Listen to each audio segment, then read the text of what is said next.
Angie, owner of AB Yoga, and I'm here to talk to you today about stand-up paddleboard yoga, or SUP Yoga. SUP Yoga combines the sport of paddleboarding with the practice of yoga in ways that can challenge a body, can be fun, and can get us out in nature. Some of the most common questions I get asked about stand-up paddleboard yoga. Number one, am I gonna fall in? And the answer is, could. It depends. I always tell my students that falling isn't failing. Falling in means that you're pushing your body and your mind to the limits in ways that you probably have never challenged it before. Falling in can be incredibly refreshing on very warm days. And as long as there are some safety precautions taken, falling in is not the worst thing that can happen. For people who are very nervous about falling in, there are different poses that can be done.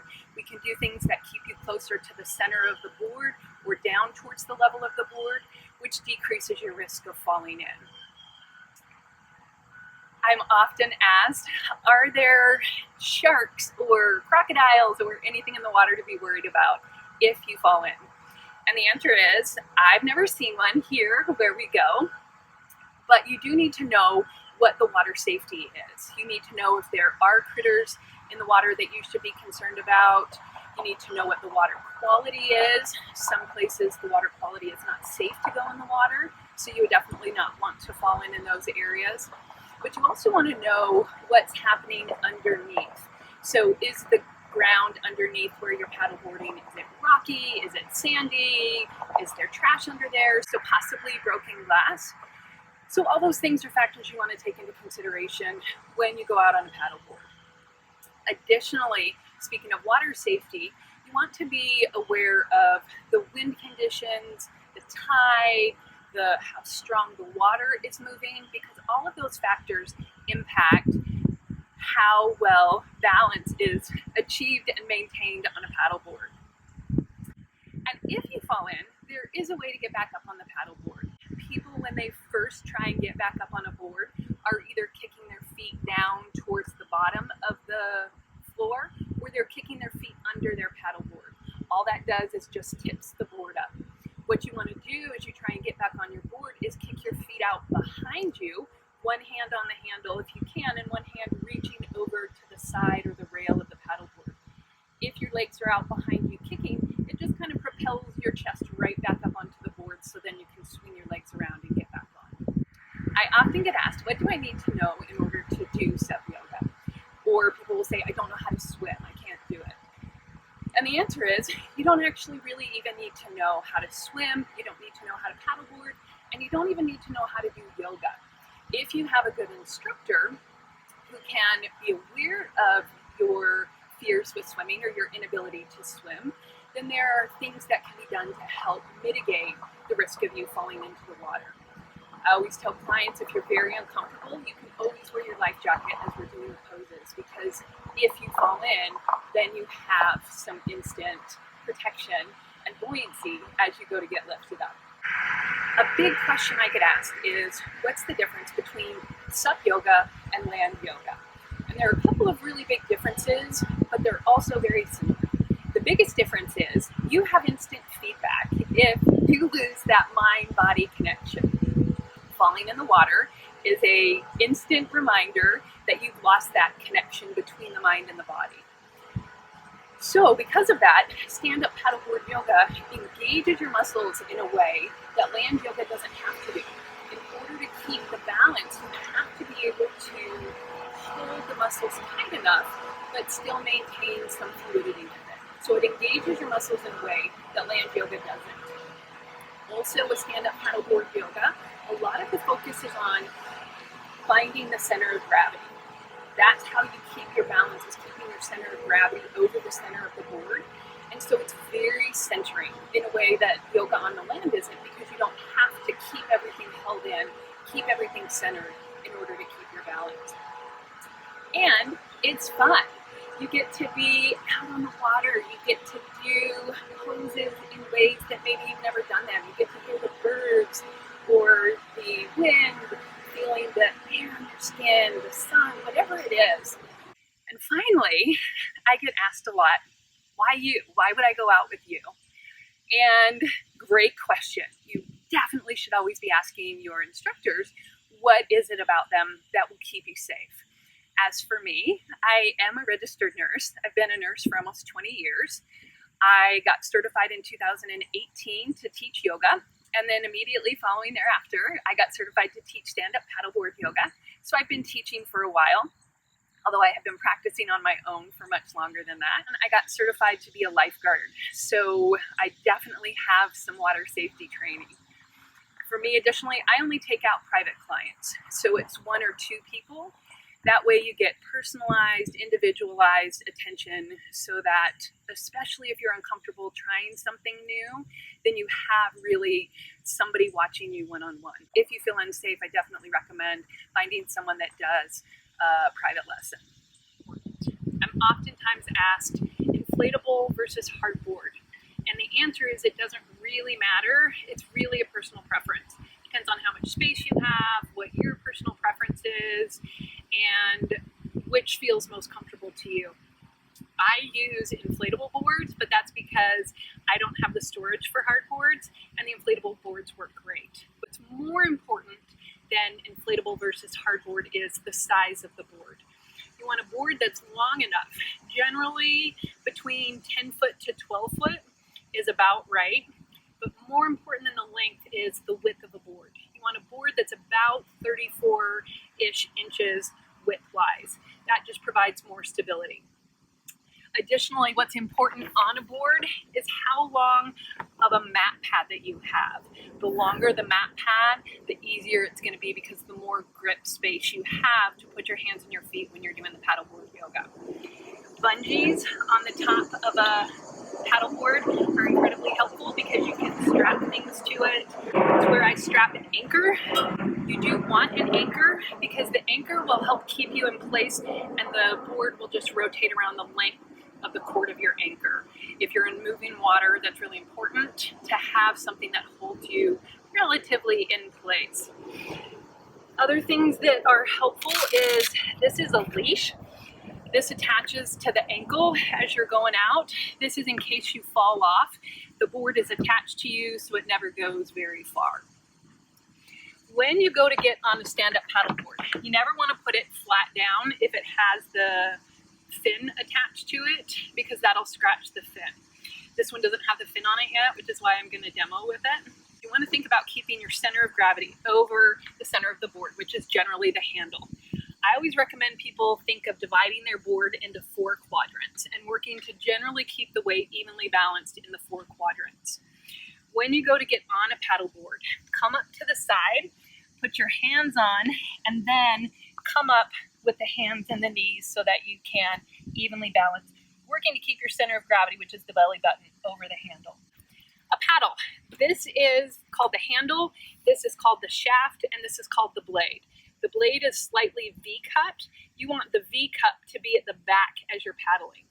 When you hold it, you put one hand on top, the other hand about halfway down the shaft.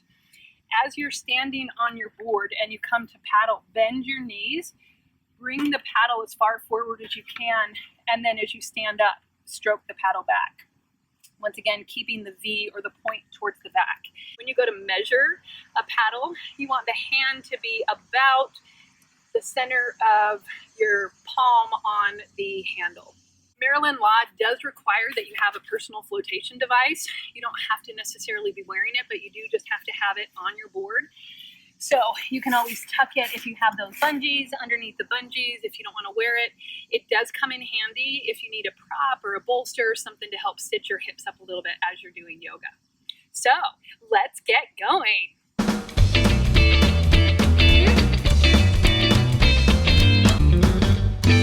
Exhale, rotating off to the left side. Lengthening up, inhale, arms reaching up towards the sky. Exhale, rotating off to the right.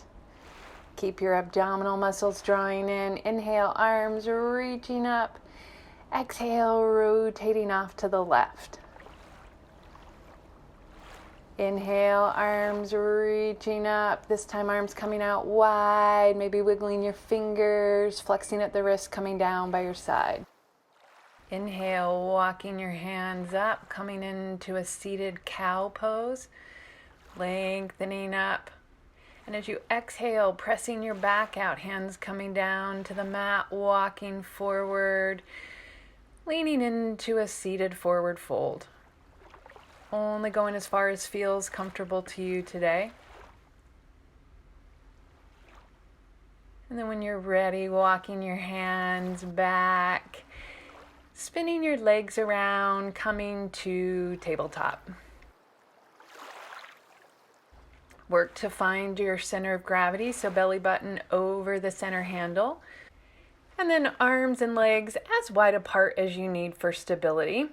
And then moving through some cat-cow. Inhale, belly drops, chest draws forward.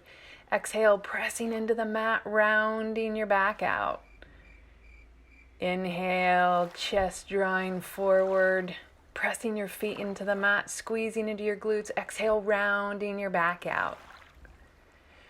One more. Inhale, chest drawing forward, shoulder blades squeezing together. Exhale, rounding out.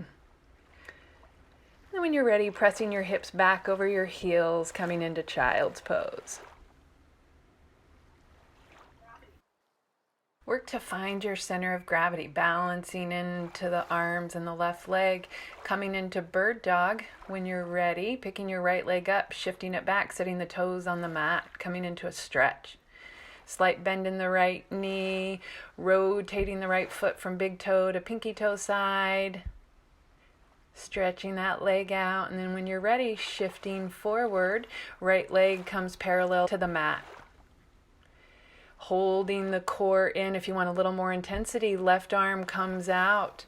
Try and find the stability. It's okay if you wobble, not a big deal. And then when you're ready, setting both hands and leg down, shift your hips back over your heels, coming into child's pose. When you're ready, come to standing. Feet as wide apart as you need. Squeezing your inner thighs towards each other, glute muscles engaged, belly drawing in. Roll your shoulders up and down and back. And then one more time, palms come to stand face forward. Abdominal muscles drawing in. Check in. Notice what you're feeling right now. Taking your hips back, coming into chair. Thighs stay parallel, but keep your legs squeezing towards each other. Feet as wide apart as you need. Belly drawing in. And then when you're ready, arms coming down, coming into a forward fold. Crown of the head down towards the mat. Keep a gentle bend in your knees. And then on your inhale, coming back up into chair. As you stand up, change your focal point. I start by looking at the tip of my board and then looking out towards the edge of the horizon and then moving up. Changing your drishti or your focal point can help to maintain that balance. And then when you're ready, standing straight up, palms touch if that's comfortable, hands coming down through heart center. In plank pose, step your feet out to the wide edges of your mat and then step them back in, keeping the belly drawing in. And then if you're ready, shifting forward, coming down through chaturanga into cobra or upward facing dog. Collarbones wide, and when you're ready on your exhale, shift your hips back, coming into downward facing dog. Maybe pedal it out, bend your knees, feet and hands as wide apart as you need, and then walking your feet to the handle, hands back to the feet, holding in a forward fold. Right hand comes in line with the handle, right knee comes to the right side, right foot wrapping around the side, foot hooking onto the rail or the side of the paddleboard. And then left foot coming out, coming into a knee down side plank. Drawing your belly in when you're ready. Left arm reaches up towards the sky. Pressing that left foot down into the mat, belly drawing in. Finding your balance, and then exhale, bringing your arm around. Knees come back to tabletop. Shake it out. From down dog, coming into pigeon pose. Right leg lifts, coming into dog on a fire hydrant, right hip rotating. Work to keep your chest squared towards the center of the board, right foot back to center. And then bringing the right knee behind the right hand, walking the left foot back a little bit, coming into pigeon. If you feel like you need a little extra support, grab your flotation device, placing it under your left hip. If that doesn't feel comfortable, feel free not to use it. But find the press of both feet into the mat. Lengthening up, belly drawing in, shoulders drawing down by your back. Holding here. Pressing, engaging your feet, and then when you're ready, exhale, walking your hands forward, coming down into a fold. Coming into your expression of pigeon today. Keep the legs active, maybe wiggle your right toes. From your extended pigeon, walking your hands back in, drawing your abdominal muscles in, thighs pressing down towards the mat, squeezing your glutes, right foot pressing into the mat. And then curling the right foot in, wrapping the right arm around, coming into mermaid pose. Can't do stand-up paddleboard yoga without a water pose.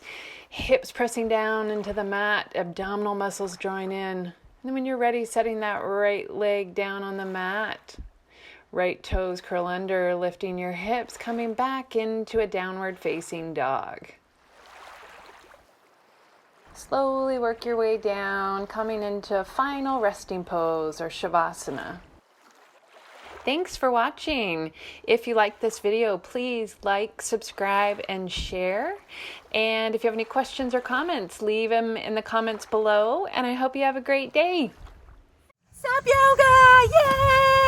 Yay!